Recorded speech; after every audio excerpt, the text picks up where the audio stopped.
দুলহানকে যেরকম বরের জন্য সাজানো হয়, যেই অঙ্গের মধ্যে কি করা হয়, অলংকার লাগানো হয়, সুন্দর হয় না?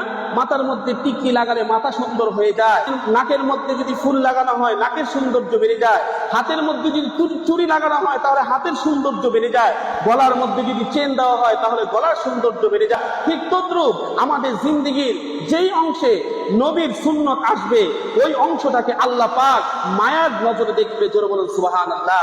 আমি যদি সুন্নত তরিকায় ভাত খাই, আল্লাহ পাক চায়া চায়া ফেরেশতাদের সাথে গর্ব করতে থাকে, দেখো আমার নবীর সুন্নত মাইনা সে ঘুমাইতেছে, সে খাইতেছে, সে নামাজ। যেরকম প্রত্যেকটা হালতকে যদি আপনি ফলো করতে পারেন, আল্লাহ নবীকে আল্লাহ পাক যত মায়া কইরা যত সুন্দর করে লালন পালন করছে, আল্লাহ পাক আমাদের এই জীবনের দায়িত্ব আল্লাহ পাক নিয়ে নেবে। এই জন্য মেরে পায় দোস্ত বুজুর্গ, নবীর সুন্নত ছাড়া আপনি আল্লাহ পাকে রাস্তা পাবেন না। আল্লাহ পাককে যদি পাইতে হয় তাহলে নবীকে পাইতে হবে।